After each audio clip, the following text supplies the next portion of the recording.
तो हमारे tribal chief universal champion Roman Reigns recent time में डब्ल्यूडब्ल्यूई के बहुत सारे रिकॉर्ड्स को ब्रोक कर चुके हैं। आज एक और नया दिन और आज रोमन रेंज ने एक और नया रिकॉर्ड ब्रेक कर दिया है। लेकिन ये जो रिकॉर्ड ब्रेक है डब्ल्यूडब्ल्यूई का तब से चला आ रहा था जब से डब्ल्यूडब्ल्यूई हुई थी स्टार्ट, और रोमन रेंज बन चुके हैं डब्ल्यूडब्ल्यूई के अंदर अभी तक के one of the top merchandise seller. क्या कुछ पूरा रिकॉर्ड है इसके बारे में करेंगे बात एकदम डिटेल में। इस हफ्ते की स्मैकडाउन की क्या है व्यूवरशिप जब शो के मेन इवेंट के अंदर अनाउंस हुआ, क्राउन ज्वेल को लेकर है इन अ सेल मैच और लिव मॉर्गन के ओरिजिनल प्लान्स भी आ चुके हैं सामने, क्योंकि उन्होंने जीतना था क्वीन क्राउन टूर्नामेंट, लेकिन जो प्लान्स हैं वो आखिरी टाइम में कर दिए गए change. So without wasting any time let's begin this video. तो वीडियो को पहले हम लोग शुरू करेंगे इस हफ्ते के AEW रैम्पेज की शो की व्यूवरशिप के साथ में। जो इस हफ्ते का AEW रैम्पेज का शो था वो हमेशा की तरह 1 घंटे का शो था, लेकिन जो शो की ओपनिंग है वो होती है CM पंक के 20 मिनट के मैच के साथ में। CM पंक काफी कमाल की परफॉर्मेंस दिखाते हैं मैच के अंदर और बैक एंड फोर्थ एक्शन के बाद CM पंक की जीत हो जाती है।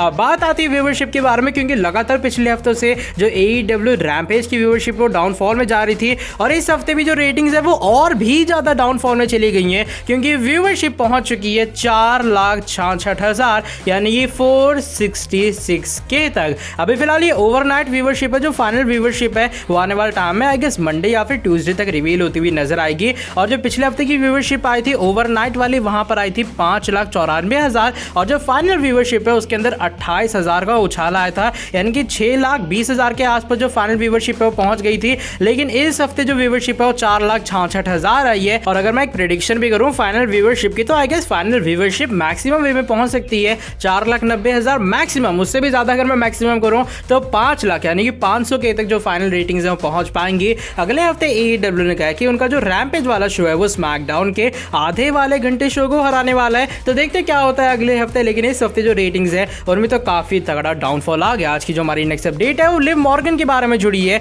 रिसेंट जो स्मैकडाउन का शो था वो जरूर काफी कमाल का शो था, लेकिन शो की वजह सबसे ज्यादा मुझे डिसअपॉइंटिंग चीज लगी और काफी सारे फैंस को जो चीज डिसअपॉइंट कर रही है स्मैकडाउन की वो है लिव मॉर्गन का लगातार मैचेस हारना। अब वो था क्वीन क्राउन टूर्नामेंट, उसके अंदर लिव मॉर्गन का नाम आया सामने, तो सभी के मन में ये था कि भाई चलो फाइनल्स तक तो इजी वे में पहुंच जाएंगे और मे बी ऐसा हो सकता है वो हमें first ever queen crown tournament की विनर बनती हुई नजर आए, क्योंकि डब्ल्यूडब्ल्यूई दिखाया ऐसा रही थी कि फाइनली वो लिव मॉर्गन को पुश देने वाली है। एक्सट्रीम रूल्स पेपर व्यू के अंदर उन्हें पहला अपना PPV में सिंगल मैच मिला, तो लग ऐसा रहा था हाँ भैया फाइनली लिव मॉर्गन को मिलने वाला है पुश और वो पहुंचने वाली है क्वीन क्राउन टूर्नामेंट के फाइनल्स के अंदर। लेकिन होता क्या डब्ल्यूडब्ल्यूई ने पहले राउंड के अंदर ही बाहर निकाल देती है और कार्मेला हमें हराते हुए नजर आती है सिर्फ एक लौती सुपर किक के बाद लिव मॉर्गन को। तो फाइनली इसको लेकर कुछ अपडेट्स आ चुके हैं सामने फाइटफुल सिलेक्ट की तरफ से, और फाइटफुल सिलेक्ट ये बात रिवील करता है आज से कुछ दिन पहले जब उन्होंने बैक स्टेज के ऊपर पूछा था तो प्लान्स एक्चुअल में ये थे कि जो लिव मॉर्गन है वो हमें कार्मेला को हराती हुई नजर आएंगी, वो आने वाले टाइम में क्वालिफाई होंगी।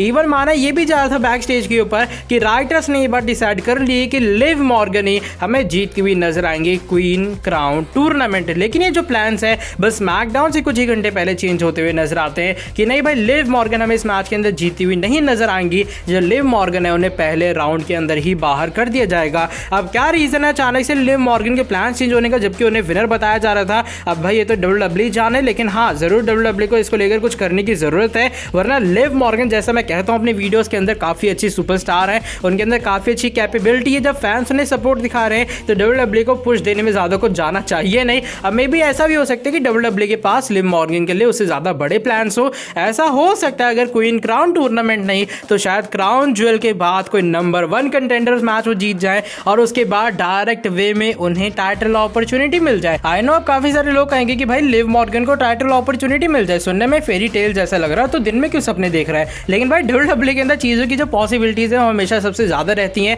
अब पहले जिस बंदे को एज विनर डब्ल्यूडब्ल्यूई सोच रही थी उसके अचानक से प्लान्स होने चेंज का मतलब जरूर कोई ना कोई मतलब हो सकता है। अब देखते जो प्लान्स है वो एक्चुअल में क्राउन ज्वेल के बाद ही पता लगने वाले हैं, लेकिन बस होप ये करो कि डब्ल्यूडब्ल्यूई लिव मॉर्गन का कचरा ना करे। आज की जो हमारी सेकंड लास्ट अपडेट है वो जुड़ी है हमारे यूनिवर्सल चैंपियन वही the ones tribal chief head of the table Roman Reigns के बारे में। अब जैसे मैं कह रहा हूँ रिसेंट टाइम के अंदर डब्ल्यूडब्ल्यूई के काफी सारे रिकॉर्ड्स ब्रेक हुए हैं और वो रिकॉर्ड ब्रेक करने के पीछे सिर्फ एक इंसान का नाम है और वो है रोमन रेंज। और रिसेंट टाइम में रोमन रेंज ने डब्ल्यूडब्ल्यूई का ऑल टाइम रिकॉर्ड भी ब्रेक कर दिया है मर्चेंडाइज सेलिंग का, और रोमन रेंज बन चुके हैं डब्ल्यूडब्ल्यूई के अंदर एक टॉप मर्चेंडाइज सेलर। ये जो अपडेट है वो wrestling news.co की तरफ से आती है सामने और बताता है कि जो डब्ल्यूडब्ल्यूई मैनेजमेंट है वो रोमन रेंज की हील टर्न से काफ़ी ज़्यादा खुश है, क्योंकि उनकी जो मर्चेंडाइज सेलिंग है वो काफ़ी ज़्यादा कमाल की जा रही है। बताया जा रहा है जो रोमन रेंज की मर्चेंडाइज है वो जॉन सीना के लेवल की हो रही है, जब जॉन सीना का पूरा पीक टाइम था, यानी कि भाई जब वो WWE के अंदर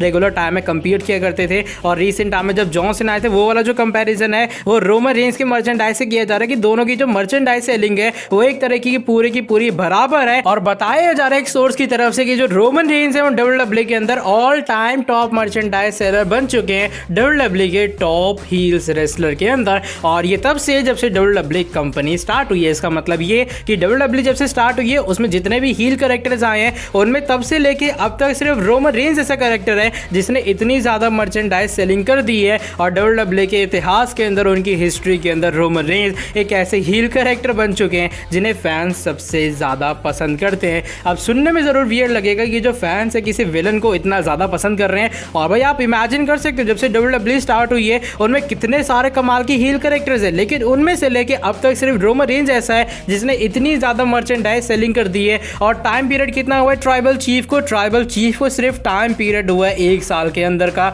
और 1 साल के अंदर इतने कमाल की चीजें करना सिर्फ और सिर्फ रोमन रेंज ही कर सकते हैं। इसको लेकर क्या आपका ओपिनियन, जब रोमन रेंज बन चुके हैं WWE की हील कैटेगरी के अंदर top merchandise seller of all time? अपना ओपिनियन आप लोग शेयर करना कमेंट सेक्शन के अंदर। आज की जो हमारी नेक्स्ट एंड फाइनल अपडेट है वो जुड़ी है इस हफ्ते के स्मैकडाउन के एपिसोड की व्यूअरशिप के बारे में। इस हफ्ते का जो स्मैकडाउन का शो था जरूर WWE का काफी कमाल का शो था। इस शो के मेन इवेंट के अंदर अनाउंसमेंट होती है हेल इन अ सेल मैच की, जो कि क्राउन ज्वेल के अंदर होगा। और किंग ऑफ द रिंग और क्वीन क्राउन टूर्नामेंट के हमें क्वालिफाइंग मैचेस भी शो के ऊपर दिखाई देते हैं। और अगर मैं बात करूं मैच ऑफ द नाइट की, तो वो था फिन बैलर और सिज़ारो के बीच में। रे मिस्टीरियो की कमाल की परफॉर्मेंस आती है, बियांका बिलेयर दोनों को एक साथ उठाती है बेकी लिंच और साशा को, और लगाने चलते हैं एक किस ऑफ डेथ। और साथ ही में मेन इवेंट वाली अनाउंसमेंट तो जरूर ब्लॉकबस्टर थी। अब बात आती है व्यूअरशिप के बारे में, तो इस हफ्ते जो व्यूअरशिप आई है वो पिछले हफ्ते के मुकाबले गई है डाउन, क्योंकि इस हफ्ते रेटिंग्स आई हैं 2.034 मिलियन व्यूवर्स। अगर मैं इससे पिछले हफ्ते के बारे में बात करूं, पिछले हफ्ते व्यूअरशिप आई थी 2.120 मिलियन व्यूवर्स,